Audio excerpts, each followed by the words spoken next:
บអូនរងទ្រង់បងញប់ហើយរុនខុតស្មារតីលំស្នេហ៍ស្រីហើយឬពីជាមុនយើងជាគូស្នេហ៍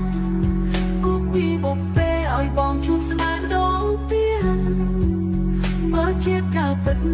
ស្នេហ៍យើងឆ្លងជាតិសូមជួបអូនទៀតគ្រប់ជាតិណាថ្លៃតើជាការពិតដោយការគិតទេ